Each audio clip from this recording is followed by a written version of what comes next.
Nous allons prendre Daniel 12.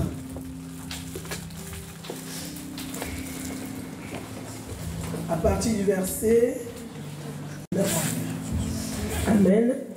Il répondit, va Daniel, car ces paroles seront tenues secrètes et scellées jusqu'au temps de la fin. Plusieurs seront purifiés, blanchis et épurés. Les méchants feront le mal, et aucun des méchants ne comprendra, mais ceux qui auront de l'intelligence comprendront. Amen. Plusieurs seront purifiés. Les méchants feront le mal, et aucun des méchants ne comprendra. Amen. Et ceux qui auront de l'intelligence comprendront. Amen. Le Seigneur te bénisse. Bien-aimés, nous sommes au temps du jugement. Mais je ne parle pas du jugement selon Dieu, du jugement des hommes. La Bible nous dit, plusieurs seront purifiés, la sanctification. Mais les méchants feront du mal. Qui est ce méchant? C'est ceux qui jugent ta vie quotidienne. Église, écoute-moi. Nous sommes au temps où ceux qui ne sont pas élus de Dieu ne comprennent pas ce qui se passe dans l'atmosphère. Vous comprenez? Il y a des hommes et des femmes qui se sont levés pour condamner uniquement les vies des autres. Paul dit au toi homme, qui es-tu pour juger ton frère? L'apôtre Paul, dans la faiblesse de sa chair, a dit qu'il va me délivrer de ce corps mortel qui est lié, qui est voûté au péché. À genoux, il a crié à l'Éternel. Lui, ce grand prédicateur de l'Évangile, dans les Actes des Apôtres, Paul a bâti des églises. Il a vu le Seigneur dans ses yeux. Mais dans les liens, ayant mis les fondements dans les églises, dans les liens, à genoux, il dit, qui va me délivrer du péché? Et il dit aux Romains, toi homme, toi qui te dis conducteur, prédicateur de l'Évangile, toi qui te dis conducteur des aveugles,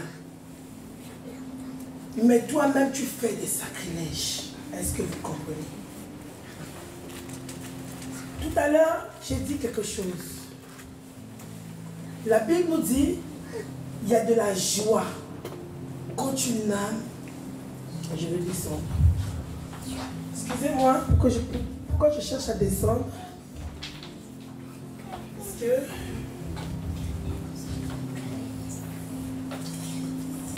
vous savez, quand on enseigne l'évangile, même les enseignants dans la chair, ils veulent bien se répéter, surtout quand la chose est importante. Il dit quelque chose, écoute Église. Ce prédicateur de l'évangile, il dit ma chair, qui va me délivrer du péché? Bien aimé, Jésus a vidé son sang. Le sang de l'agneau a commencé à couler depuis Gethsémani. Chez Pilate. Gethsémani. Chez Pilate. C'est le chemin du calvaire. Et à la croix, à l'agonie. Aucune âme ne connaisse pas le séjour des morts.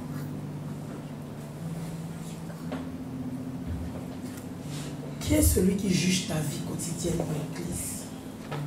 Paul dit, ne regarde pas à ce qui est en arrière, mais regarde à ce qui est en avant. Cours et saisis la vocation céleste en Jésus-Christ. C'est ça le principal.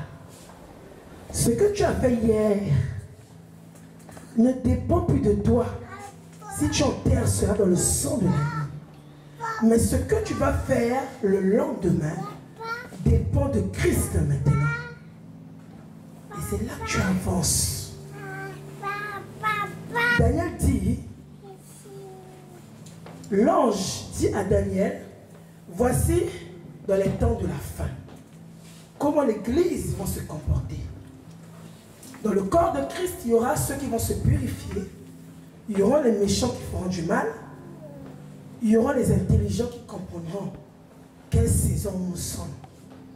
Et l'atmosphère qui se trouve dans l'église, nous sommes au temps du jugement de l'homme. Bien-aimé, si hier tu es tombé même dans l'impudicité, ce n'est pas ça qui va te faire quitter le corps de Christ. Ce n'est pas ça qui va te faire fuir l'église. Tout ce que tu as besoin, c'est à genoux et Christ te relève. Il dit va, mais ne pêche plus. Beaucoup ont fermé la porte aux autres à cause du jugement. Beaucoup sont sortis de l'essentiel, surtout dans les réseaux sociaux. Normalement, l'église devait être préparée pour l'enlèvement, le retour de Christ. Avec l'immensité, je veux dire comment les réseaux sociaux, on peut utiliser cela pour propager efficacement l'évangile. Afin que même dans les coins reculés de la terre, les extrémités de la terre, on peut toucher, même en Inde, dans les profondeurs de la terre, même ceux qui ont le cœur les plus endurcis.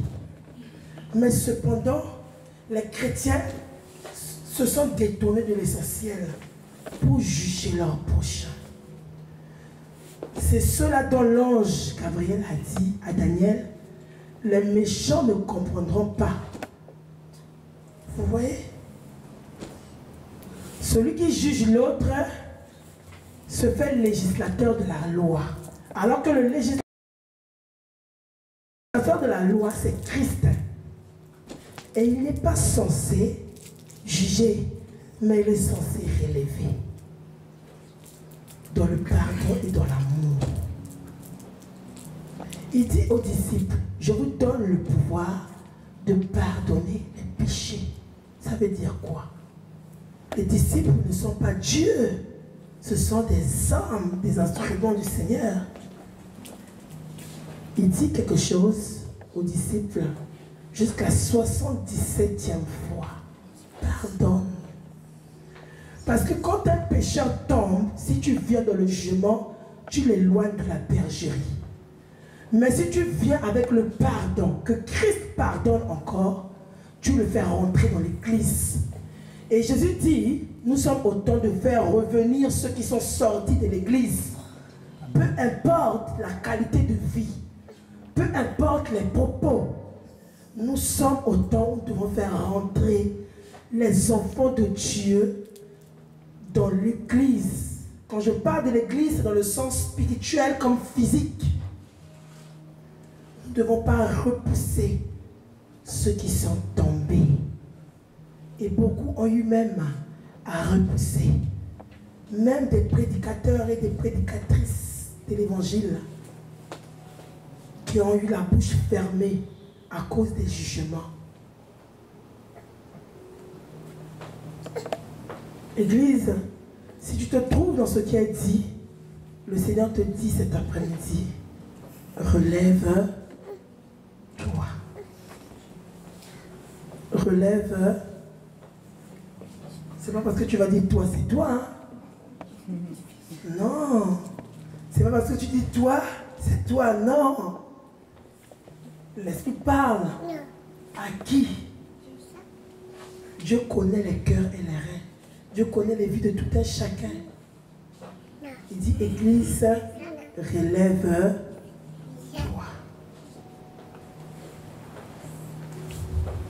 Qui est celui qui te juge? Qui est celui qui te juge? Maintenant, bien-aimés, nous allons prier pour cela. Tu vas demander au Seigneur de te pardonner de toute iniquité. Que ce qui s'est fait hier, s'est fait hier. Aujourd'hui, Dieu te dit, c'est une nouvelle vie maintenant. Jésus te dit, c'est une nouvelle vie. Si tu t'engages avec lui, il s'engage avec toi. Et les choses anciennes sont passées. Qui est celui qui te juge.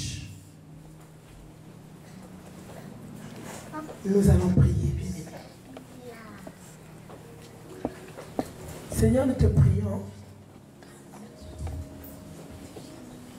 Nous te prions, Seigneur Jésus. Là où quand même il y a eu une fornication, peu importe les ruses de l'ennemi de nos vies, peu importe, Seigneur, la chair.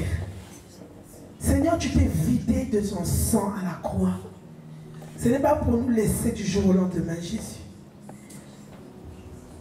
Ce que tu veux, c'est que nous puissions nous relever et continuer la marche. Et ce soir, nous continuons notre marche. Nous continuons notre marche. Oh mon Dieu, mon roi. Ce soir, nous continuons notre marche. Peu importe là où quelqu'un est tombé dans la chair. Qui est l'homme pour nous juger? Alors que toi, tu nous dis que tu nous aimes, papa. Pendant que les hommes lapidaient la femme adultère, tu as dit à ceux qui portaient le jugement, si parmi vous, personne n'a-t-il jamais péché, qui jette la première pierre. Seigneur, tu savais pourquoi. Et nous sommes au temps où beaucoup cherchent à lapider les frères comme les sœurs. Au lieu de nous préparer pour le salut, qui est sur le point d'arriver, nous lapidons les uns et les autres, Jésus. Ramène notre cœur à l'amour, papa. Ramène notre cœur à l'amour. Peu importe l'état, nous venons à l'église. C'est toi qui changes les vies. C'est toi qui restaures les vies.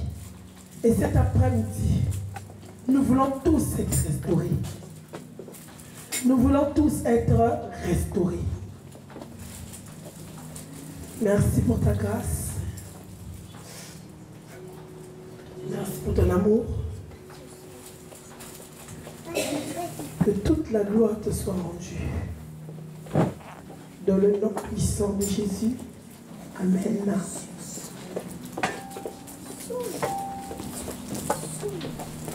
Bien-aimé, c'est Jésus-Christ qui change la vie.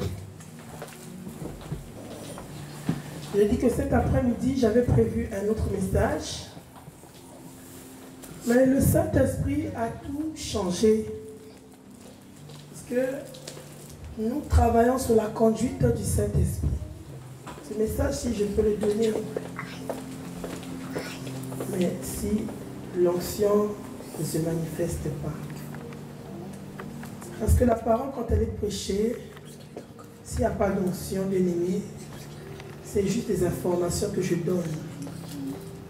Ce qui touche les cœurs, ce qui convertit les cœurs, c'est le Saint-Esprit.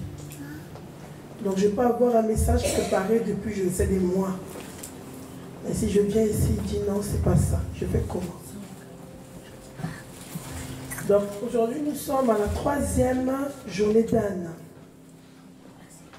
Donc je me présente. Je suis prophétesse Joséphine du ministère MJC, qui est un ministère pour les femmes et les familles, la restauration des familles, pour amener les femmes à servir le Seigneur Jésus-Christ, à propager l'évangile. Je suis pasteur du ministère Huile de Joie. Aujourd'hui, je me présente comme pasteur parce que c'est le Seigneur qui me l'ordonne. Autrefois aussi, j'étais dans les jugements aussi. Moi, je pensais que la femme se limitait à être prophétesse et évangéliste. Que l'esprit de Dieu la puisse honorer pour que je sorte de cette hypocrisie. Et par la suite, nous comprendrons ce qui va se faire dans la grande chose qui va se faire cet après-midi. Donc, nous parlerons avec mon mari. Alors, il a commencé le ministère de l'huile de joie au mois d'avril, c'est ça? Au mois d'avril, sur Compiègne avec les bien-aimés. Et aujourd'hui, nous allons faire une éducation officiellement dite et aussi l'inauguration de cette église, de cette assemblée, qui est la 2e assemblée officiel maintenant du ministère Huile de Joie. Donc, depuis nous, les inaugurants. C'est bien cela. Donc, dorénavant, nous avons culte ici tous les matins, de 9h à 13h. Pour ceux qui sont à Paris, ou ceux qui viendront. Donc, pour l'instant, nous sommes un ministère ouvert aux femmes. Parce que beaucoup aujourd'hui ont la prétention de dire qu'une femme ne sert pas Dieu. Mais c'est Dieu qui appelle et c'est Dieu qui confirme au travers des hommes. Donc, soyez richement bénis. Donc, la journée est une journée qui est basée sur le témoignage de 2 servantes. Nous avons Agnès dans Luc 2. Nous allons prendre ça, Luc 2. Ici, dans le bout de message.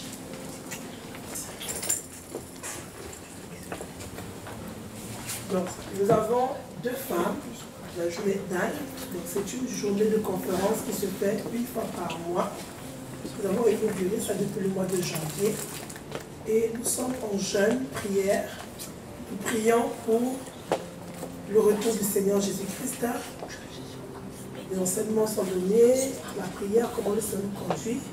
Et aussi, nous prions pour les cas difficiles pour avoir un témoignage de la part du Seigneur.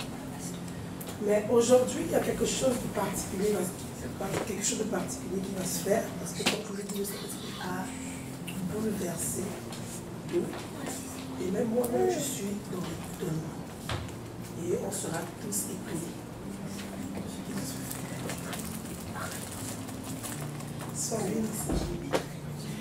Donc, nous avons ces 2 femmes. Mais aujourd'hui, nous allons parler de Anne.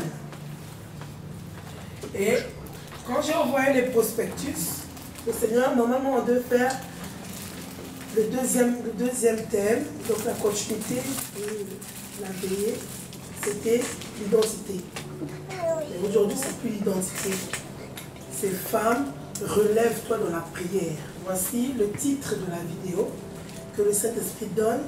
Ces femmes, relève-toi dans la prière. Vous savez, moi, je peux préparer quelque chose d'avance, pour le Seigneur même. Parce que le thème de l'identité vient du Seigneur. Mais cependant, quand il m'a donné le thème de l'identité spirituelle, jusqu'aujourd'hui, il s'est passé beaucoup de choses dans vos vies. Moi, je ne connais pas ce qui se passe dans les 4 murs. Mais le Seigneur dit, femme, relève-toi dans la prière. Qu'est-ce que je veux faire? J'ai le message sur l'identité. Mais dites, non. Ce que mon peuple a besoin, c'est que ces femmes se relèvent dans la prière. Moi, j'habite avec vous, bien-aimés. Est-ce qu'il y a-t-il quelqu'un qui se retrouve dans ce message ou le Saint-Esprit s'est trompé? Y a-t-il que 2 personnes? Moi, je me retrouve dans ce message.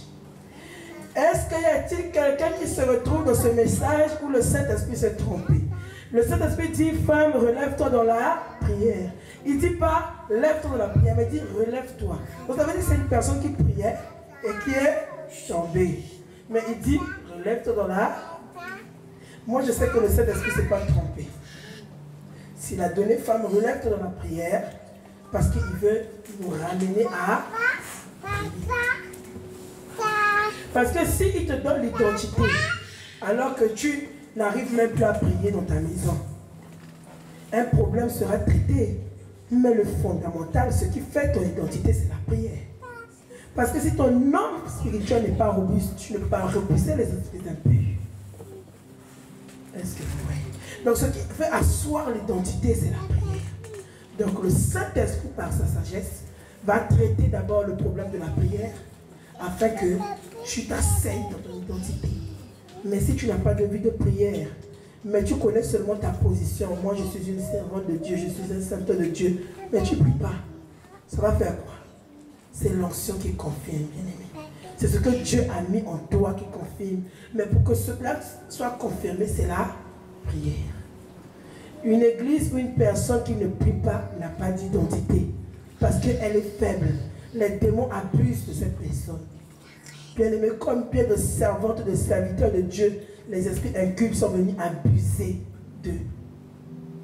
Dieu t'a réellement appelé à le servir. Mais cependant, qu'est-ce qui s'est passé? Le manque de prière. Tu commences à voir des maris de nuit, des femmes de nuit. Tu vois même des démons te chicoter la nuit. Mais si tu pries, ton identité est validée.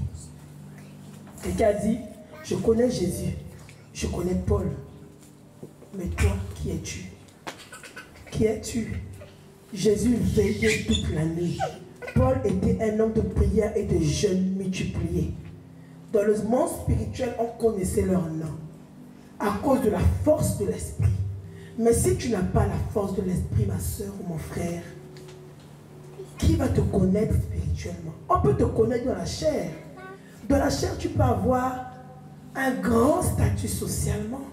Tu peux avoir, je veux dire, des biens matériels, tout ce que tu veux, des connaissances. Mais spirituellement, qui te connaît? Qui te connaît? Alors que c'est le spirituel qui domine le physique. Dans ce monde ici-bas, tu ne peux rien saisir sans le spirituel. De l'autre côté, ils ont compris cela et ont une connaissance erronée. Étant saisis par la ruse de l'ennemi, ils sont allés donner leur vie aux marabouts, aux charlatans, aux voyants, aux médiums. Parce qu'on les a fait comprendre que là où tu veux aller, il te faut un accès spirituellement. Il te faut une force spirituellement.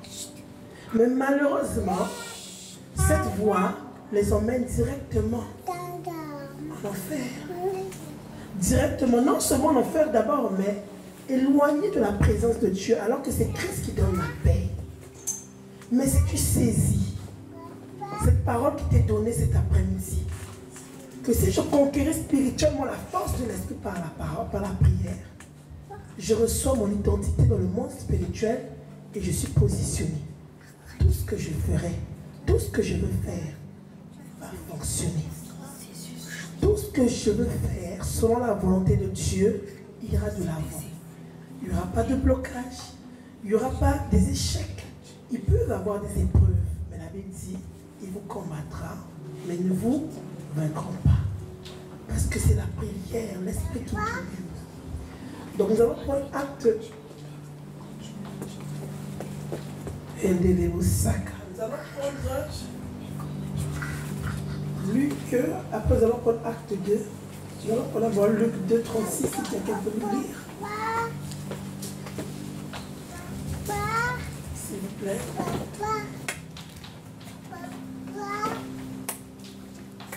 Je lis au nom de Jésus. Il y avait aussi une prophétesse, Anne, fille de Phanuel, de la tribu d'Aser. Elle était fort avancée en âge. Elle avait vécu 7 ans avec son mari depuis sa divinité. Restée veuve et âgée de 84 ans, elle ne quittait pas le temple et elle servait Dieu nuit et jour dans le jeûne et dans la prière. Étant survenue, elle aussi, à cette même heure, elle louait Dieu et elle parlait de Jésus à tous ceux qui attendaient de la délivrance de Jérusalem. Donc, dans le jeûne et dans la... Elle servait Dieu comment? Nuit et jour. Dans le jeûne et dans la prière. Et son âge était...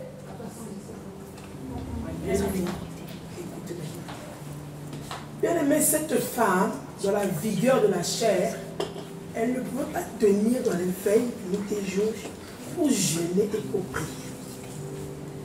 Bien aimé, tu veux le changement de ta vie ou pas? Je vais te donner un secret que je sais. Et ce secret-là est efficace. Je l'ai fait dans ma propre vie, j'ai vu les résultats. D'autres l'ont fait aussi, ont vu. Bien aimé, la prière et le jeûne te feront entrer là où physiquement tu ne veux pas être. La prière et le jeûne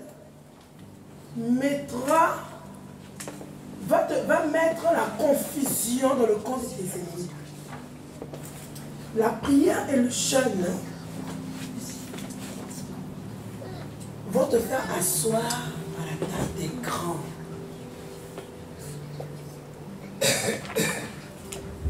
Tu avais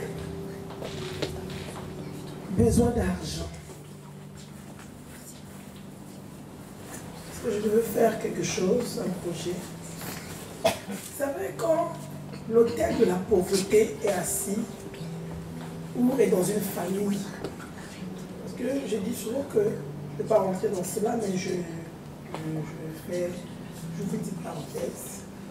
Quand on parle des hôtels coutumiers, les hôtels établis dans les familles, donc les hôtels des divorces, des célébresses, ces choses-là. Quand l'hôtel de la pauvreté se trouve dans une famille, ces hôtels-là, tu as la victoire quand tu as une vie de prière, une vie de jeûne et tu marches dans la sanctification, une vie de repentance. Donc tu marches dans la crainte de Dieu. Mais quand tu fais l'erreur, l'hôtel arrive. Ce sont des esprits impurs. Ce sont des démons. Nous savons que les esprits sont éternels.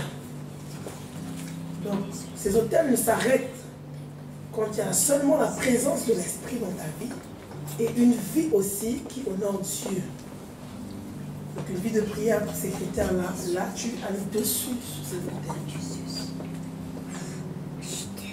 Et je peux dire aussi, la Bible dit que le diable rôde autour des hommes, cherchant qui dévorer. Donc, des fois, nous avons tendance à dire, coucou, tout va bien. Maintenant, je peux faire ce que je veux, je arrête de prier, je arrête de jeûner, je prends le langage des mondains. Et on oublie cette notion que celui-ci qui me combat, il n'est pas loin. Ce n'est pas la paranoïa, mais c'est d'être prudent. Donc, c'est dit, sois prudent comme le serpent et sois humble. Donc, ta prudence doit être humble comme la colombe. Parce que celui qui te combat est aux aguets, toi aussi tu dois avoir la prudence.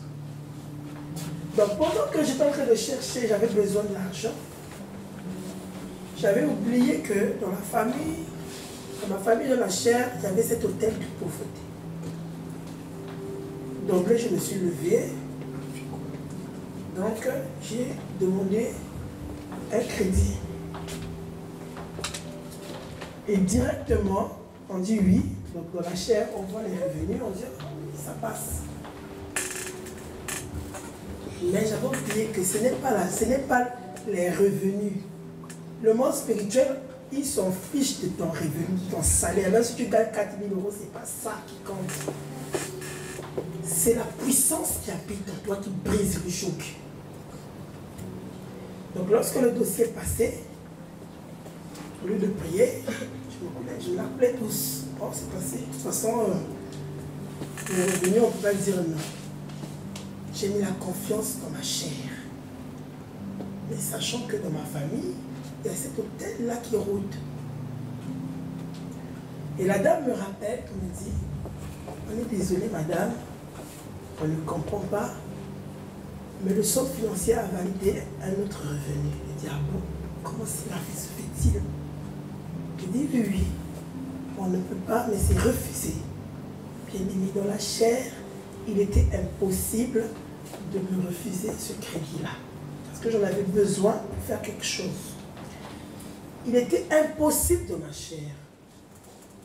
J'ai tellement mis la confiance dans la chair pour avoir ce crédit. Pour moi, physiquement, avec tout ce que je présentais, ce n'était pas possible en 10 mois. Ça même m'appelle pour dire, on est désolé, on ne peut pas. Les revenus ont été changés dans la machine, sur l'ordinateur, et on a présenté un revenu moindre de ce que je reçois. J'ai dit à la dame, mais il n'y a pas la possibilité de changer parce que moi, je ne perçois pas ce salaire. Elle dit, non, madame, il est trop tard, on ne peut pas. Au revoir, au revoir. Vous savez, hein, c'est carré, hein, quand c'est non, c'est non. Tu as beau dire négocier, le centre financier a dit ah, non, c'est non. Bien aimé, qu'est-ce qui s'est passé? Je me suis installée par terre. Pendant une semaine, nuit et jour, à prier. La Bible dit, ah, hein, prier à quoi, hein? Eh bien, c'est ce que j'ai fait. J'ai prié, jeûné, nuit et jour. Je ne sais pas combien d'heures de prière que j'ai fait. Église, écoute, ce sont les secrets pour aller de l'avant. Peu importe dans le domaine, la situation qui est bloquée dans ta vie. Si tu veux faire un gâteau, si tu n'as pas la recette, tu vas faire avec ta logique. Le gâteau va sortir, mais il ne sera pas bon. soit tu auras trop de sucre, soit la farine ne sera pas, elle sera pâteuse ou je ne sais comment. Mais si tu as la recette et tu sais bien doser la chose, ton gâteau sera excellent. Le résultat sera comme ça. Je me suis mis par terre et j'ai prié des jours comme Anne dans le jeûne. Je vois le message au bout du 4e jour. Je vois le message. Mais comment cela se fait-il? J'appelle. Je dis, mais je ne comprends plus rien. On m'avait envoyé un message pour me dire que mon dossier a été accepté alors que je n'ai pas, je ne vous ai pas sollicité. Je ne vous ai pas appelé. Madame me dit, mais moi aussi je ne comprends pas. Il y a eu un dossier de refus et un autre dossier qui a été ouvert. Je dis, ah bon, un autre dossier qui a été ouvert. Oh ben oui, oui. On vous envoie la somme que vous avez besoin d'ici 3 jours. Je dis, ben ok, allez-y. Bien aimé, ça n'a pas attendu 3 jours. J'ai vu le message, on me l'a dit à 15 h. Quand mon mari est venu à 22 h, là, je te donne le compte. Est-ce que vous voyez? Bien aimé, si tu ne pries pas, tu crois dans la logique des yeux. Tu vois la chose comme ça, tu dis non, 1 et 2 et 3, 1 et 2 et 3 est égal à 6. Donc moi, il y a 1, il y a 2, 3, ça sera 6. Bien aimé, tu n'as rien compris. Je te dis la vérité, mon ami. Je suis passé par là. J'ai vécu des échecs. Et les échecs que j'ai vécus, c'est pour venir t'empêcher de subir aussi. T'empêcher de pleurer comme j'ai eu à pleurer. Je te donne directement la solution. Si tu mets ta foi, ta confiance dans ce que tu vois et tu ignores Jésus, bien aimé, tu as tout faux. Il y a des domaines, je ne te parle pas du superflu que tout le monde a. Il y a des domaines excellents pour percer. C'est l'ancien, c'est la force de l'esprit. Et la force de l'esprit s'acquiert dans la prière et dans le jeûne. Voici une femme, la Bible dit, elle priait et jeûnait. Elle priait et jeûnait. Quelle est la chose qui n'arrive pas à s'accomplir dans ta vie? Est-ce que c'est le mariage? Bien aimé, même pour le mariage, j'ai prié, tu n'as pas été. Sans même chercher le mariage, parce que je ne le cherchais pas. Mais je priais tellement que l'autel du célibat de ma famille, du mariage, ne pouvait pas me retenir dans la grotte. Ne pouvait pas. Bien aimé, une personne qui prie, je ne te parle pas de la prière de 5 minutes ou la prière qu'on fait à l'église. Ce n'est pas ça la prière. La Bible dit que cette femme, c'était nuit et jour. Pendant la journée, elle servait au temple, puisqu'elle annonçait l'évangile. Mais le temple, rien ne nous dit que la nuit, dans la synagogue ou au temple, il y avait la Torah, la loi qui était prêchée. Mais la Bible nous dit que cette femme, dans le temple, priait. Bien aimé, si tu t'arrêtes à la prière d'ici, tu n'auras que la miséricorde. C'est pour ça que ce que Dieu veut, c'est de former des disciples. Le disciple, celui qui reçoit et dans le temple et en dehors du temple, pour avoir une vie victorieuse.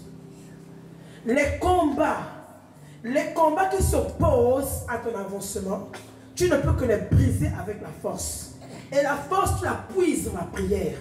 La force, tu la puises dans le jeûne. Bien aimé, dans la chair, j'avais tout ce qu'il faut. On m'a dit non, N-O-N. Parce que j'ai mis ma confiance dans ce que j'avais physiquement. Et j'ignorais que j'avais des combats dans ma famille. Mais quand j'ai prié jour et nuit, la chose s'est faite en une journée. La dame n'a pas compris qui a ouvert ce dossier. La dame n'a pas compris, bien aimé. Qui est celui qui est parti ouvrir ce dossier? Ce que tu as besoin, femme, c'est de te relever dans la prière. Peut-être tu es tombé à cause des épreuves de la vie. ou à cause de ce que même tu cherches une solution, mais tu n'arrives pas à voir la solution. Persévère. Le Seigneur te dit encore cet après-midi, si tu vois que tu as prié 1 heure, la chose n'est pas faite, tu dois prier 2 heures. Si tu vois que 2 heures, la chose n'est pas faite, tu dois rajouter 3 heures, jusqu'à ce que la chose se fasse, bien-aimé. Bien-aimé, ce qui monte dans mon esprit, c'est que la richesse se reçoit avec un sacrifice. Bien-aimé, notre Dieu n'est pas un Dieu moindre. Je suis contre, je ne suis pas pour l'évangile de la prospérité. Non, ça ne m'intéresse pas. Parce que quand je prêche l'évangile, il n'y a pas de compromis. Mais je suis pour l'évangile de la bénédiction accompagnée de la sanctification. Nous ne sommes pas des religieux. Dieu a béni Israël. Il a voulu que Israël habite de belles maisons. Dieu veut te bénir. Les projets de paix, les projets de grâce qui sont sur ta vie, le Seigneur veut te le donner. Mais cependant, il te le donnera avec une vie de justice pour que les biens de la terre ne te perdent pas sur le chemin. Mais si l'Éternel te le donne et que ta vie est dans la confusion et que ta vie est dans le péché, avec la richesse, tu peux t'égarer et rater le but. Beaucoup d'enfants de Dieu se disent que les païens sont bénis. Nous, nous prions, nous jeûnons, nous ne prospérons pas. Non, Église, tu n'as rien à envier sur ceux qui ne connaissent pas le Seigneur. L'Église n'a rien à envier sur la vie des païens. Les païens sont bénis, pourquoi? Parce que toi, tu ne pries pas. Dès alors que tu acceptes Christ comme Seigneur et Sauveur, la grâce qui est en toi, tu deviens comme Adam dans le jardin d'Éden. Adam dans Éden, qui se trouve au Moyen-Orient, qui se trouvait autrefois au Moyen-Orient sur la terre, avant que Éden soit ramené au ciel, Adam avait tout. Il était béni. Le sol de la terre, la production de la terre, les fruits de la terre étaient entre ses mains. Dieu l'avait tout donné. Et ce nouveau être qui a été brisé à cause du péché, Dieu te le redonne au travers de la nouvelle naissance. Mais quand tu reçois le salut en Jésus-Christ, tu passes par les eaux du baptême, tu reçois le baptême du Saint-Esprit. Il ne faut pas que tu croises les mains. Il faut que tu pries. Parce que si tu ne pries pas, celui-ci qui est en train de pratiquer du maraboutage, ils viennent retirer seulement aux chrétiens fainéants. Est-ce que vous comprenez? J'ai déjà eu enseigné ces choses sur la ligne de prière. Quand l'homme nouveau est régénéré, le nouveau Adam est régénéré dans la vie d'un enfant de Dieu, il y a tout. Initialement comme Adam dans Éden. Mais pour que tu gardes cela, c'est la prière. Pour que tu jouisses de cela, c'est la prière. Mais si tu ne pries pas, celui ou celle qui a eu la coutume dans l'éducation, si tu es malade, va chez le marabout. Si tu passes l'examen, va chez le marabout. Celui-ci, qu'est-ce qui va se passer? Elle va aller juste chez un marabout parce qu'on l'a éduqué ainsi. Et le marabout travaille avec des esprits impurs, des démons. Et ce sont ces démons-là qui nuisent la vie des enfants de Dieu, qui viennent t'attaquer la nuit. Tu verras que tu as un projet de faire quelque chose. La veille même, tu vois un mari de nuit, une femme de nuit. La veille même, tu vois des démons même te chicoter. Parce qu'on retire la grâce qui est sur ta vie pour donner à celui ou celle qui est dans le monde, qui cherche selon la notion, l'éducation qu'elle a reçue. Et beaucoup d'enfants de Dieu n'ayant pas ces révélations spirituelles font quoi? On commence à envier ceux du dehors. Moi je prie, je jeûne, mais il n'y a rien. Tout est fermé. Non. Je te dis, Église, relève-toi seulement dans la prière. Tu vas voir. Mais ce n'est pas une prière de 1 heure.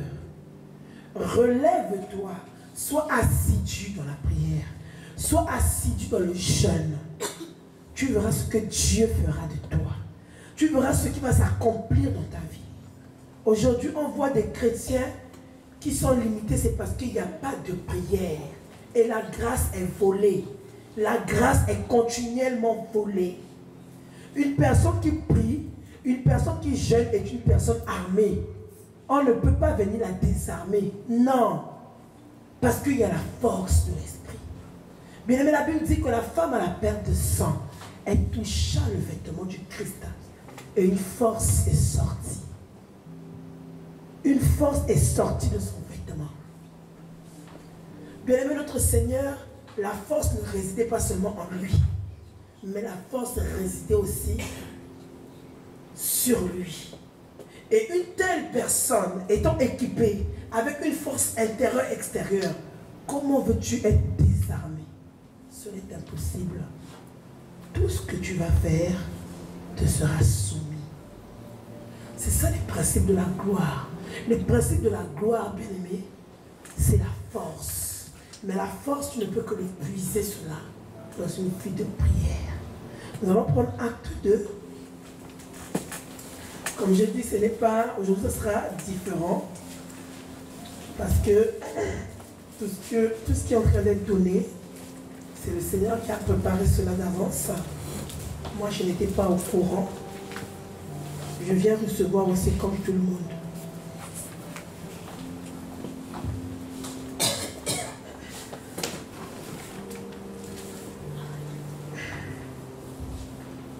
Nous sommes dans le livre de Acte 2. Le Seigneur te dit, femme, relève-toi dans la prière. Bien-aimé, une femme qui bâtit sa maison est une femme qui prie. Ne te dis pas que moi je ne suis pas mariée, pourquoi je veux bâtir ma maison. Non.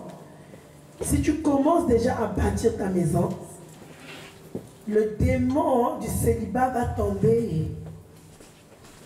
Si tu commences à bâtir ta maison dans la prière, Dieu te donne la victoire. Dieu te donne la victoire. Bien aimé, la prière c'est l'autorité. La prière c'est le mandat.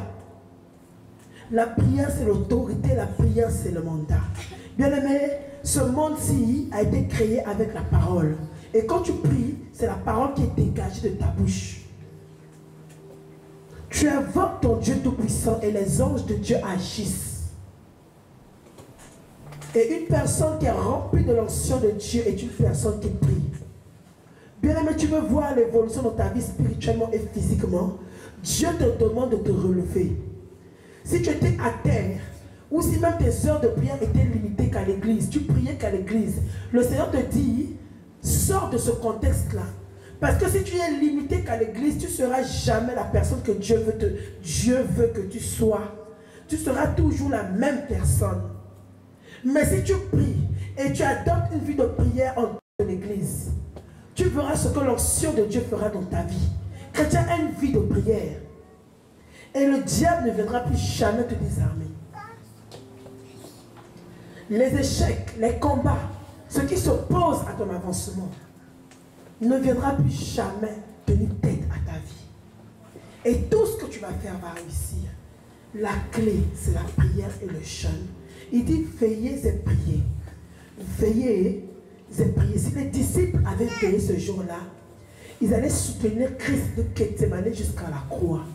Ce qui a fait en sorte qu'ils échappent, qu'ils s'enfuient, parce qu'il n'y avait pas de vie de prière. Et la Bible nous montre que chacun parmi eux s'en retournait à ce qu'il faisait autrefois avant. Donc au plaisir de la vie. La prière te garantit aussi ton salut, femme. La prière garantit ton salut. La prière maintient l'amour de Dieu dans ton cœur. Donne-moi tes heures de prière et je te dirai si tu aimes véritablement Jésus-Christ, oui ou non. Bien aimé, je ne te parle pas de l'amour des lèvres. Beaucoup nous disons, Seigneur, je t'aime. Nous le disons, nous le répétons. Bien aimé, une personne qui prie continuellement dans la prière, dans la supplication, dans l'adoration, est une personne inondée d'amour de Christ. Mais si ce Dieu que nous prétendons dire notre époux, que nous prétendons dire notre ami, nous ne prions qu'à l'église, bien aimé, notre amour sera l'amour limité de l'église. Ça veut dire que si à l'église tu fais que 9h, 13h, ton amour est limité à 4 heures de temps, équivaut à 4 heures de temps. Mais si tu es une personne qui est continuellement, ton esprit est élevé, même quand tu sois dans le métro, dans le train, tu prépares dans tout lieu. Ton esprit est continuellement dans l'adoration. Bien aimé, tu seras élevé dans les hauteurs. Nous prenons acte 2, s'il vous plaît. Si quelqu'un peut le lire. À partir du premier verset, l'Église aime la prière. Le Seigneur veut nous relever dans la prière. Et cet après-midi, c'est l'onction de prière, une onction fraîche de prière qui te sera communiquée. Bien-aimé, cette onction que tu vas partir avec, tu vas retourner dans ta maison avec cette onction, maintiens-la encore dans la prière, afin de demeurer dans ton identité. Beaucoup de chrétiens pleurent dans leur maison parce que ça ne va pas. Bien-aimé, le Dieu que tu pries, que tu adores, est un Dieu grand et puissant. Il peut accomplir ce qu'il a dit. Ce que tu vois en songe ne doit pas seulement se limiter en songe. Dieu veut matérialiser cela pour que tu le voies physiquement. Mais ce qu'il te demande, prie et tu verras le résultat. Bien-aimé, prie et tu verras le résultat. Nous sommes dans acte 2. Qu'est-ce qui s'est passé dans acte 2? Si quelqu'un peut le lire.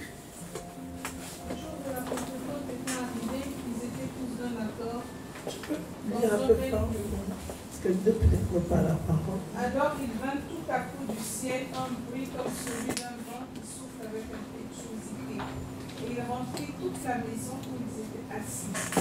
Et il leur apparut des langues séparées, comme de feu, et qui se posèrent sur chacun d'eux.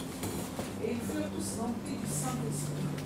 Et ils commencèrent à parler des langues étrangères selon que l'Esprit les faisait parler. Or, il y avait en ces jours... Amen. Comme ça te bénisse. Bien-aimé, avant d'être rempli du Saint-Esprit, avant de commencer à prophétiser comme ils l'ont fait dans l'acte 2, de parler en langue, ils ont prié. Bien-aimé, beaucoup cherchent à parler en langue ou à prophétiser. C'est très bien. Dieu veut que tu puisses jouir des dons spirituels. Tu puisses bénéficier des dons spirituels. Parce que le Saint-Esprit le manifeste dans la vie de tout un chacun pour l'édification de son peuple. Mais avant que les disciples furent remplis du Saint-Esprit, reçoivent le parler en langue, que tu le désires plus profondément de toi, ils ont eu une vie de bien-aimé. Avant d'être baptisé du Saint-Esprit, je suis passé par les eaux du baptême. J'étais déjà baptisé de Saint-Esprit avant. Jésus-Christ comme Seigneur et Sauveur, 2 semaines. La 3e semaine, je parle en langue. Personne ne m'avait enseigné ces choses, Église, ce que je t'enseigne aujourd'hui. Bien heureuse que tu es d'écouter ce que l'Esprit te dit par ma bouche. Dans mon ignorance, je ne connaissais pas. Mais j'ai prié. Le parler en langue s'est manifesté, pas pour se manifester, parce que le Seigneur voulait me faire plaisir. J'ai prié et j'ai jeûné. Et quand je dis que j'ai prié, ce n'était pas la prière d'une heure. Je ne connaissais rien de l'évangile. J'avais juste reçu la compréhension du souffle, par le souffle de vie, l'œuvre de la croix. C'est tout ce que j'avais reçu. Je priais continuellement dans ma maison. Je faisais que adorer. Et en 3 semaines, j'étais baptisé du Saint-Esprit spontanément. Les disciples, avant d'être remplis du Saint-Esprit, de recevoir la force, ils ont prié. La Bible nous dit qu'il y avait des femmes dans ce lieu et des hommes. Ces personnes-ci ont demeuré au moins combien de jours? Combien de jours? 10 jours. Mais les 10 jours, qu'est-ce qu'ils ont fait 10 jours? Prier. Le parler en langue, les dons de l'esprit que tu désires, le Seigneur veut te le donner. Mais est-ce que tu as une vie de prière? Quel est le sacrifice que tu fais pour recevoir la vie de l'esprit? Bien-aimé, c'est la puissance de Dieu qui change les vies. C'est le baptême dans le Saint-Esprit qui transforme ta vie. Tu peux recevoir le Saint-Esprit, c'est une chose. Mais pour impacter et faire des disciples aussi, il faut que tu sois baptisé. Mais pour être baptisé dans le Saint-Esprit, bien-aimé, le parlant langue que tu désires, c'est la vie de prière. Même une personne qui est déjà baptisée du Saint-Esprit, quand elle tombe à terre pour se relever, il faut qu'elle prie. Sans la prière, tu ne peux pas remonter la pente. Les disciples ont prié. Et la Bible dit qu'ils furent tous remplis du Saint-Esprit. Alors que dans Acte 1, notre Seigneur dit quoi dans Acte 1? Ne quittez pas de Jérusalem. Vous recevrez une puissance. Si les apôtres avaient reçu cette parole comme une simple information, ils ne devaient pas s'enfermer ce jour-là. Non seulement ils ont vu la résurrection de Christ de manière physiquement, cela produit en eux la foi. Parce qu'à ce stade de Acte 1, ils n'avaient que le Saint-Esprit seul. Ils n'avaient pas encore le feu. Mais ayant vu Christ ressusciter dans la chair, cela produit en eux la foi. Et cette foi-là les a fait demeurer 10 jours dans le jeûne, dans la prière. Église chantant, tu as besoin de la foi pour prier. Peut-être ce qui t'empêche d'entrer en profondeur avec Dieu, c'est la foi. Il faut que tu traites, là je parle à quelqu'un. Il faut que tu traites le domaine de la foi. Tu as ce désir bouillant en toi. Tu as ce désir qui brûle en toi. Mais ton problème, c'est la foi. Pour recevoir même le parler en langue, pour prier, ton problème à toi, c'est la foi. Les disciples ayant reçu la foi, la Bible dit qu'ils ont demeuré 10 jours. Parce qu'ils n'ont pas reçu la parole du Seigneur comme une simple information. Bien, mais ce que je te dis cet après-midi, si tu regardes selon ma chair, qu'elle parle, j'écoute comme une chanson, il n'y aura pas de résultat la semaine qui arrive. Cette parole qui est prêchée va passer. Elle ne va pas produire le fruit. La différence avec les disciples dans Acte 1, ils ont écouté. Les disciples ont écouté la parole de Acte 1. Si quelqu'un peut le lire, juste la parole de Acte 1.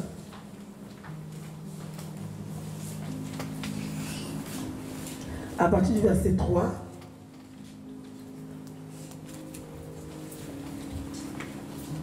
Ok, aussi, après avoir souffert, se montrant encore vivant, leur en donna plusieurs preuves.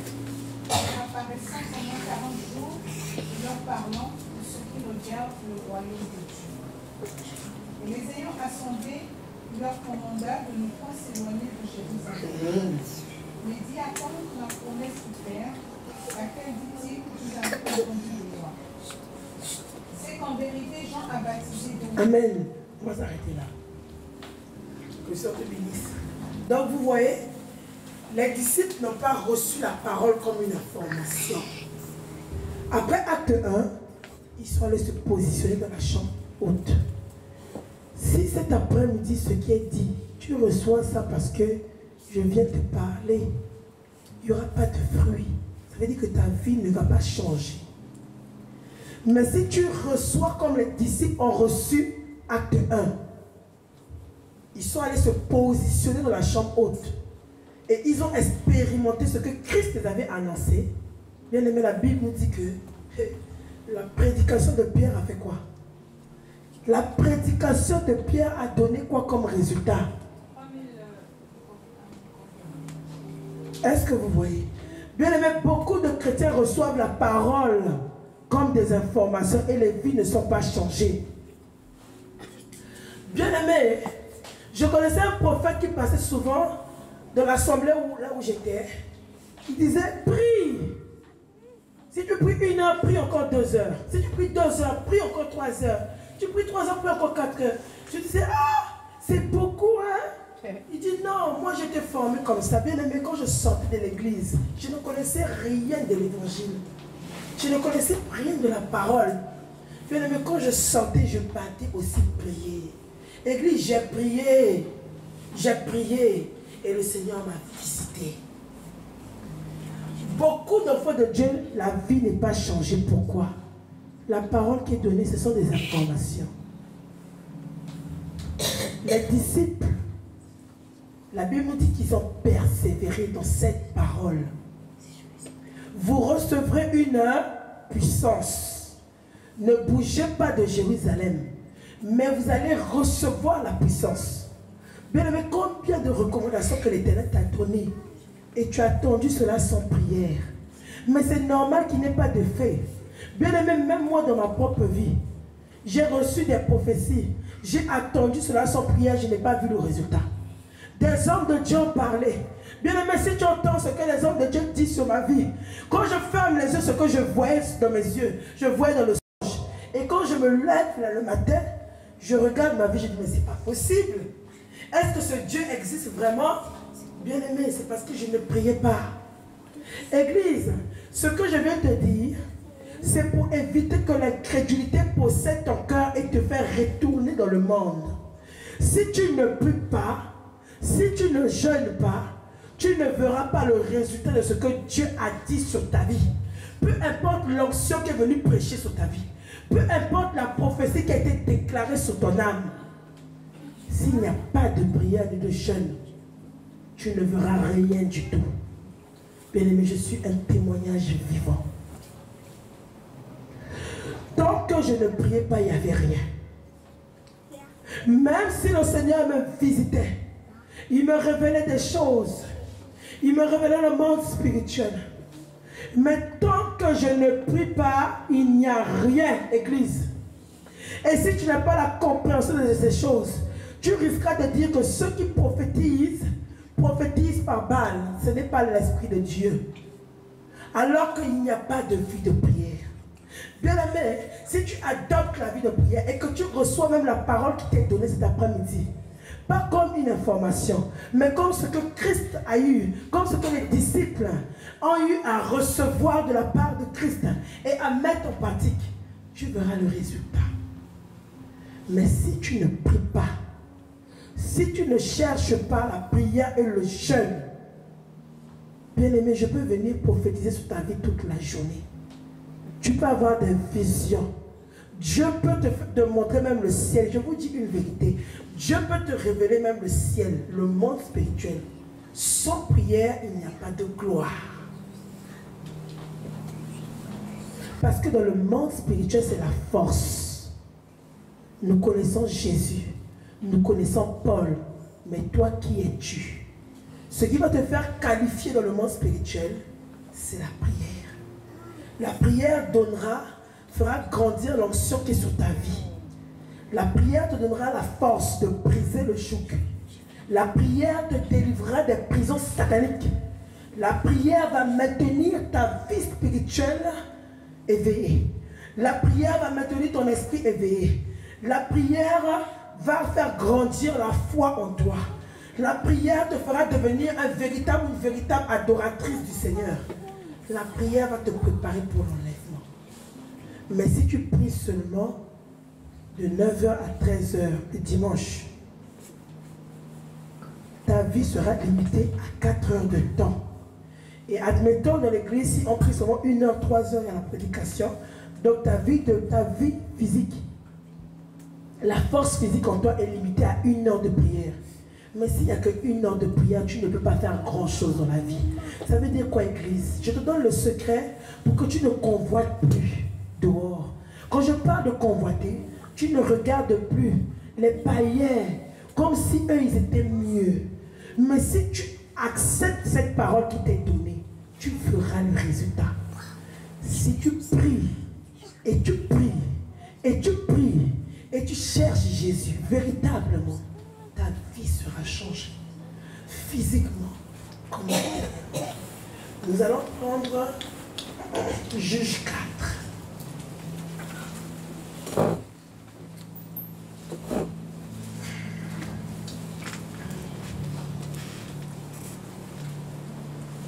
Seigneur.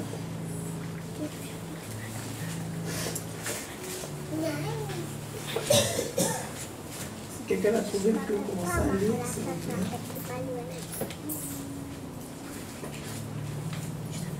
Après que 8 fut mort, les enfants d'Israël continuèrent à faire ce qui est mauvais devant l'Éternel. C'est pourquoi l'Éternel les livra entre les mains de Javan, roi de Canaan, qui régnait à Hatzor.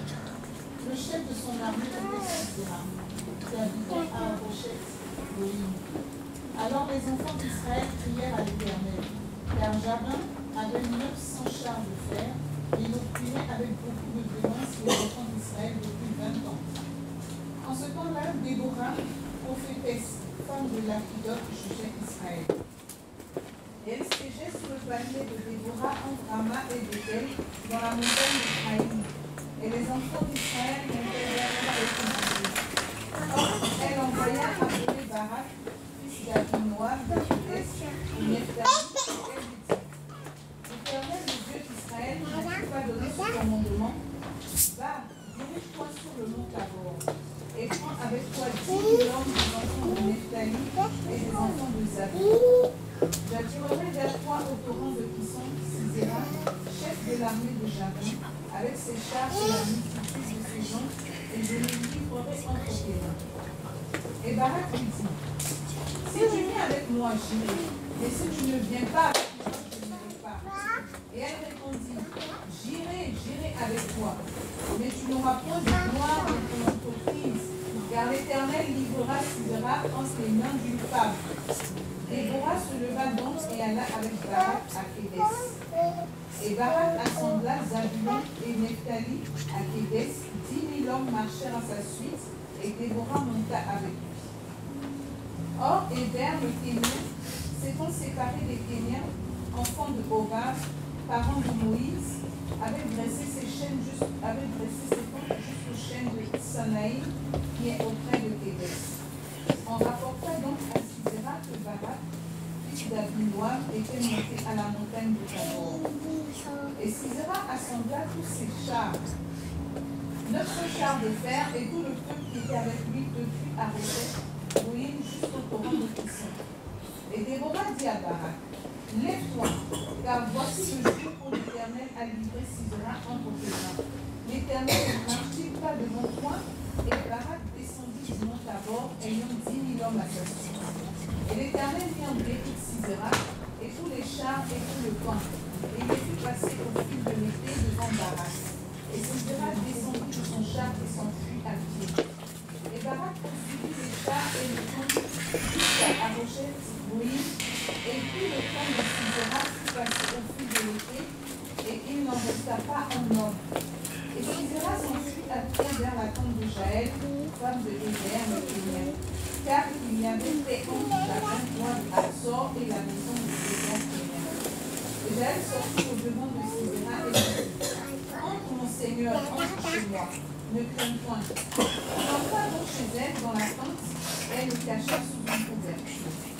Puis il lui dit, je te prie, donne-moi un peu d'eau à boire, car j'ai soif.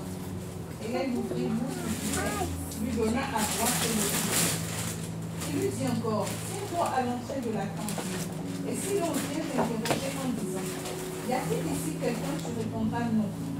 Mais Jaël, femme de Héber, saisit un clou de la tente, et prenant en main le marteau, elle vint à lui doucement, et lui transperça la tente avec ce clou, et s'enfonça en terre.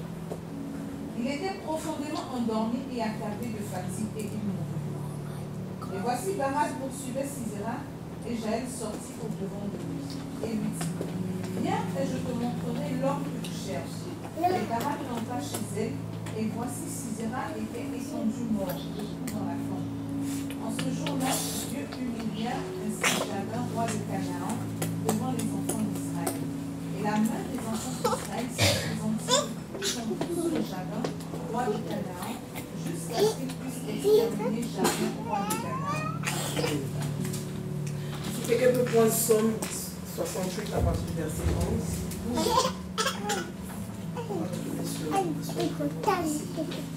Le Somme 68 à partir du verset 1.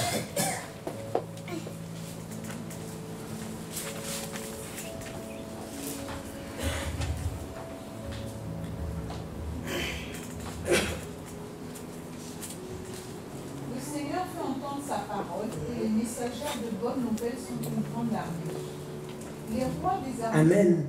Le Seigneur fait entendre quoi? Sa parole, et les messagères de sont une. Bien-aimé, le but de ce ministère, c'est pour que je vienne réveiller ta conscience. C'est pour que je vienne réveiller ta conscience. Bien-aimé, en ce temps de la fin, c'est cette domination qui agit.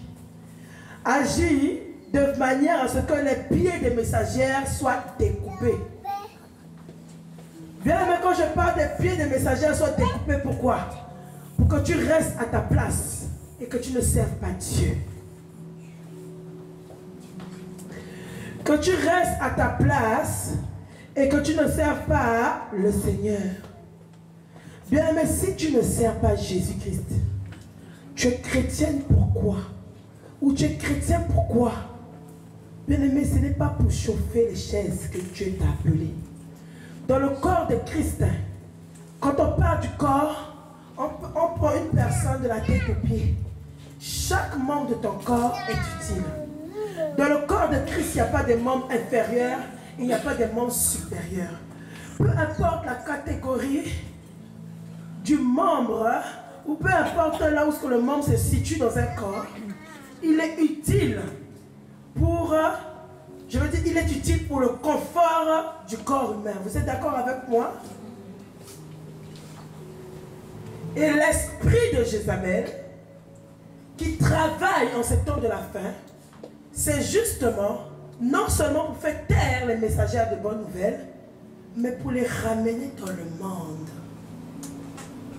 Pour ramener dans le monde.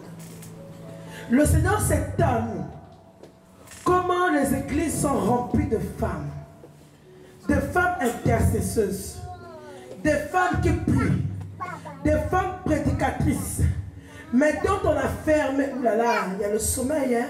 C'est parce que le diable ne veut pas que je prêche, je réveille la conscience. Mais il a menti. Aujourd'hui, quand tu vas sortir d'ici, tu auras l'onction du réveil. Et tu vas te positionner. Bien-aimé, ne sois pas sur la terre inutilement pour être utile. Ne demeure pas dans l'église pour y demeurer seulement.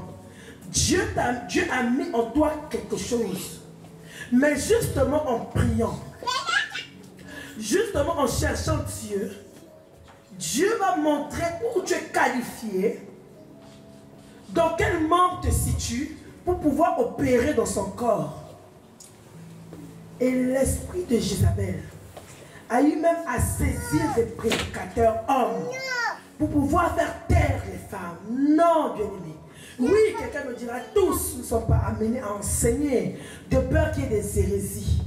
Mais dans le corps de Christ, il n'y a pas que l'enseignement. Qu'est-ce que le Seigneur Dieu a mis en toi? La Bible nous dit, si tu peux le relire dans le psaume 68, cette foule sont nombreuses. Le Seigneur fait entendre sa parole et les messagères de bonne Le Seigneur fait entendre quoi? As-tu entendu la parole de Dieu sur ta vie ou pas? Est-ce que les hommes ont parlé de la part de Dieu sur ta vie? Ou est-ce que même lorsque tu t'es endormi, Dieu t'a appelé de manière audiblement où tu as eu à le voir en vision?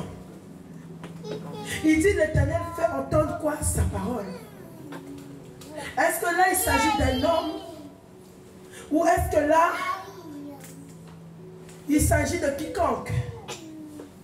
Jésus dit l'Éternel fait entendre sa parole. Et les messagères de bonnes nouvelles sont nombreuses. Bien aimé, pour être messagère de bonnes nouvelles, tu n'as pas besoin qu'on te confirme, qu'on t'établisse, qu'on dise ça, on fasse des tambours. Si tu as vraiment reçu Christ comme Seigneur et Sauveur, tu dois parler de Jésus. Tu dois chercher Christ dans la prière pour que le Seigneur te situe dans ce que tu dois faire. Est-ce que tu as été appelé à le louer? Loue-le. Paul a dit celui qui est appelé à exhorter s'attache à son exhortation. Celui qui a été appelé à enseigner s'attache à l'enseignement. Celui qui a été appelé à présider s'attache à présider. Celui qui a été appelé à pratiquer le don de libéralité s'attache à cela. Celui qui a été appelé ou même à évangéliser s'attache à cela. Mais nous sommes au temps où Jézabel est église. Jézabel a pris la possession de beaucoup d'enfants de Dieu. Et en particulier la femme. Pour qu'elle n'annonce pas le retour de Christ. Et elle a plusieurs manières de travailler. Soit elle vient d'éteindre le réveil dans ta vie. Il n'y a plus de vie de prière. Soit elle te déroute par la séduction d'un homme. Ou la séduction, je ne sais de quoi, pour aller s'accoupler. Et que la culpabilité remplisse ton cœur et que tu ne remettes même plus tes pieds à l'église. À cause du jugement et des mauvais témoignages.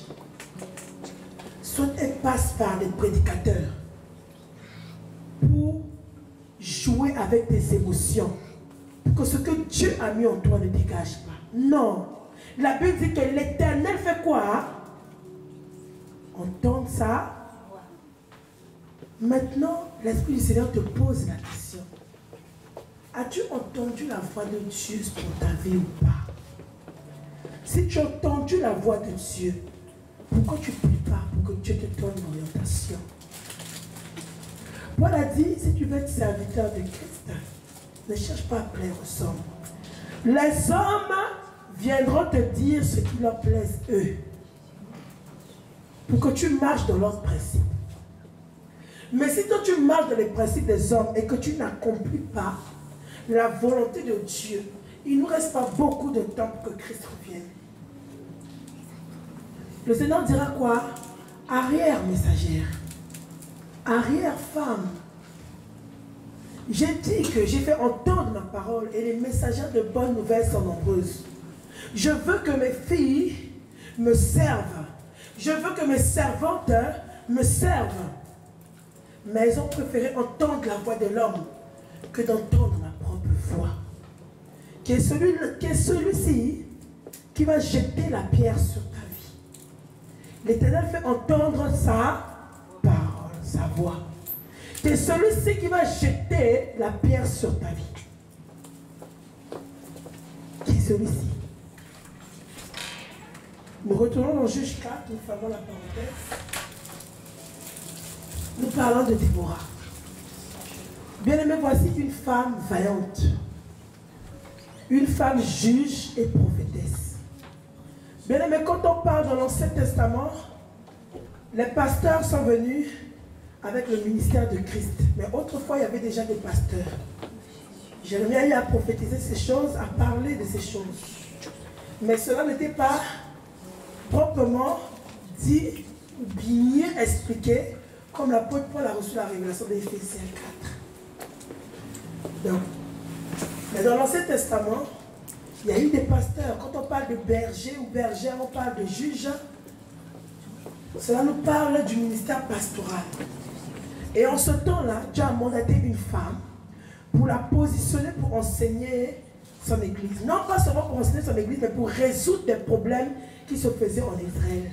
Parce que le peuple de Dieu étant éloigné de la face de Dieu, il ne pouvait pas non seulement entendre Dieu, parce qu'en ce temps-là, c'était les sacrificateurs, les juges, les rois qui étaient oints. Donc il fallait une personne pour conduire le peuple de Dieu. Et la Bible nous dit dans Juge 4 que nous venons de lire, Déborah, cette prophétesse, avait été mandatée pour conduire ce peuple. Donc pour avoir une figure de pasteur et une figure de prophétesse. Donc elle était juge prophétesse. Mais la Bible nous dit quelque chose ici dans l'histoire de Déborah. Qu'elle allait voir Barak pour lui prêter main forte. Non avant de lui prêter main forte, pour lui demander d'aller faire quoi? D'aller combattre le roi de... Personne n'a lu? Le roi de... le roi de Canaan. Amen, que le Seigneur te bénisse. Qu'est-ce que Barak a dit? Barak a hésité, non? Barak n'était pas homme. Mais pourquoi il a hésité? Ce qui est en toi, pourquoi laisses-tu que les hommes minimisent cela? Pourquoi te minimises-tu? Le plus important, ce n'est pas toi qui fais. Église, c'est le Saint-Esprit. Cherche la vie de prière et de jeûne. Et tu verras ce que Dieu fera avec ta vie. Barak était censé combattre, je peux dire, détruire, s'opposer au roi de Canaan. Mais Barak a hésité. Et c'est une femme qui est venue exhorter Barak. Exhorter Barak. Quel est celui-ci qui te met à terre? Pourquoi contiens-tu la gloire de Dieu en toi? Bien aimé, si tu quittes la terre en contenant la gloire de Dieu en toi, qu'est-ce que tu diras devant les anges de Dieu, devant le tribunal de Christ? Christ n'établit pas des hommes ou des femmes pour chauffer les bancs église. Je ne t'emmène pas à la rébellion de l'assemblée, mais je te demande, je t'exhorte à chercher Christ dans la prière et dans le jeûne pour que Dieu te positionne, qu'il puisse te positionner à connaître quel membre es-tu dans le corps de Christ pour pouvoir le servir. La Bible nous dit quoi? Qu'est-ce qui s'est passé? Il dit Barak, qu'est-ce qu'il y a? Il dit Déborah. Déborah dit, mais Barak, allons-y combattre. Il dit, Barak, allons-y combattre. La Bible dit que Barak était lent à aller combattre. Mais qu'est-ce qui s'est passé par la suite? L'Éternel avait donné une parole, mais il fallait un instrument pour agir. L'Éternel donne la vision. Voici Jabin qui s'oppose à ce que mon peuple jouisse des fruits que j'ai mis dans Canaan. Il y a une opposition sérieuse. On dit Jabin. Le roi Jabin, roi de Canaan. Donc une autorité qui domine le lieu où Israël devait posséder. Ce lieu-ci avait été donné à Israël.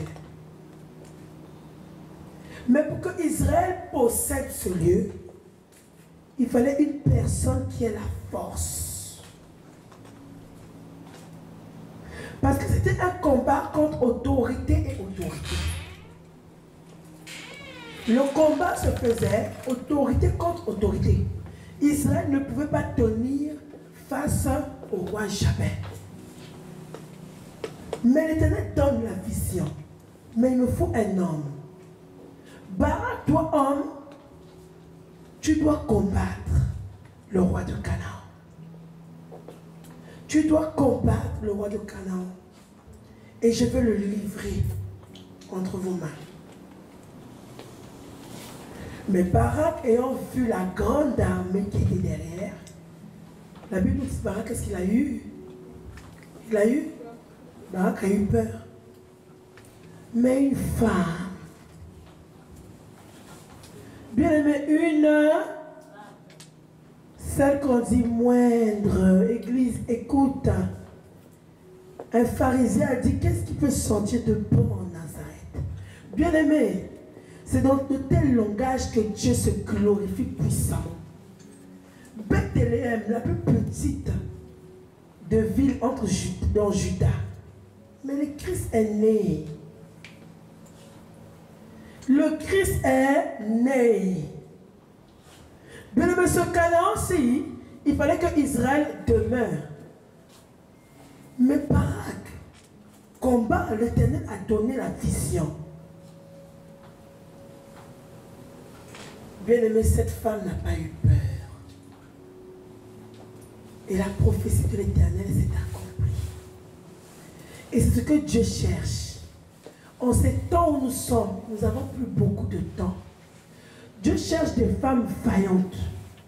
Dieu cherche des femmes zélées. Il dit dans Apocalypse 21 ou 22, les lâches et les incrédules n'entreront pas au royaume. Le Saint-Esprit te demande, tu es chrétienne, pourquoi?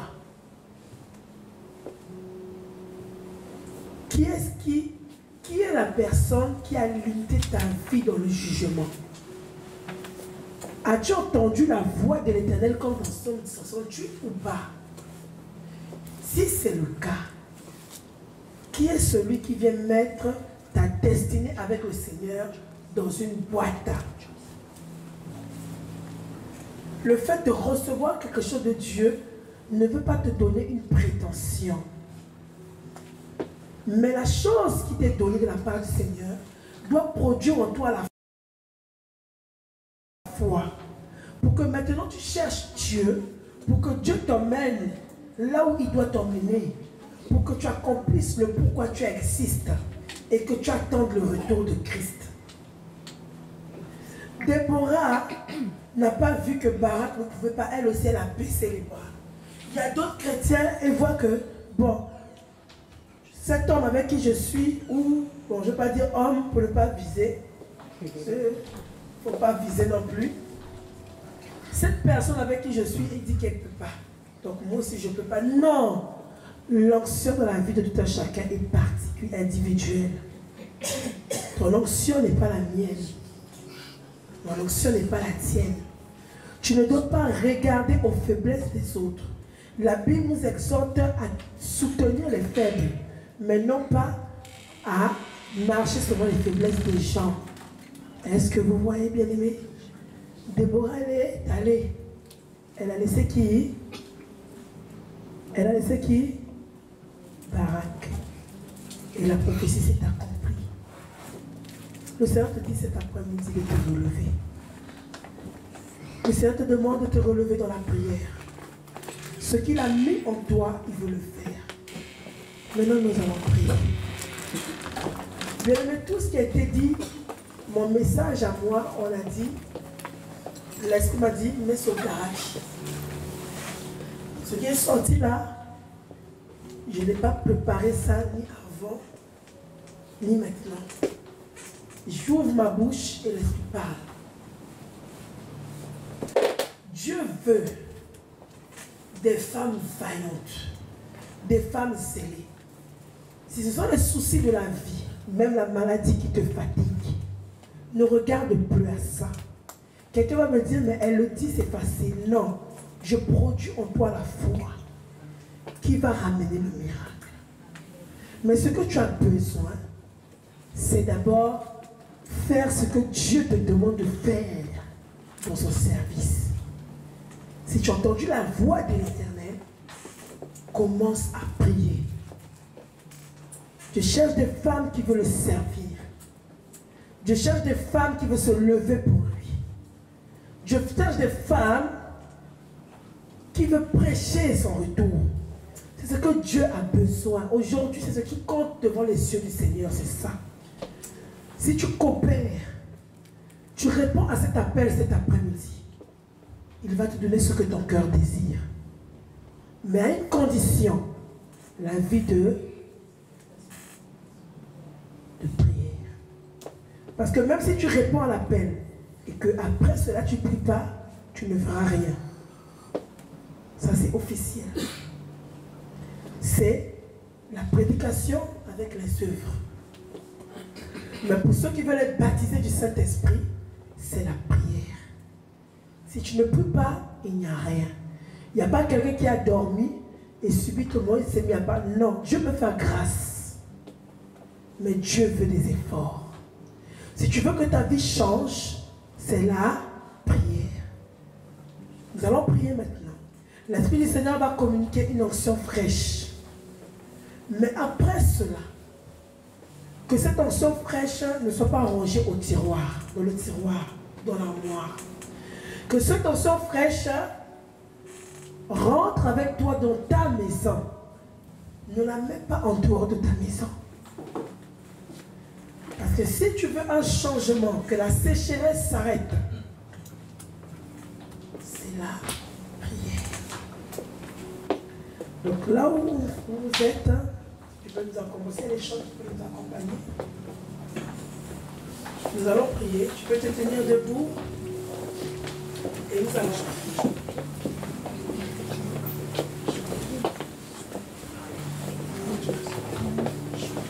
Combien y a-t-il de personnes qui désirent une onction fraîche pour la prière? Combien y a-t-il de personnes? Bien-aimés, l'Esprit du Seigneur est là, les hommes sont là. Bien-aimé, le public a reconnu qu'il était faible et sa prière a été exaucée. Bien-aimé, la prière devra entrer dans la gloire. La prière va enlever les défaites dans ta vie. Et cette onction fraîche, le Seigneur va nous la donner cet après-midi. Il a dit, femme, relève-toi dans la prière. Il s'est adressé aux femmes, mais cela ne veut pas dire qu'il ne va pas te visiter, toi, homme. Non. Jésus sait pourquoi il parle aux femmes. Parce qu'il veut délivrer. Il y a une armée de femmes que Lucifer a bloquées dans les ténèbres. Et cette armée de femmes, le Seigneur veut délivrer. Bien aimé, là où tu vas tout simplement prier. Si on peut nous accompagner dans un cantique. Tu vas demander que cette onction fraîche, que cette onction de prière te soit donnée. Peut-être tu ne sais pas prier, ou même tu as honte de prier. Bien aimé, quand l'onction va descendre sur ta vie, oh, je te dis même, hormis même la prière, tu vas commencer même à prophétiser. Tu ne pourras pas avoir le contrôle de ta bouche. Commence à prier et demander la présence du Saint-Esprit. Demande au Seigneur de te saisir, qu'il saisisse ta bouche, qu'il te mette les paroles qu'il doit te mettre, afin que tu commences à prier, afin que tu commences à demander cette onction, oui, du renouveau dans ta vie.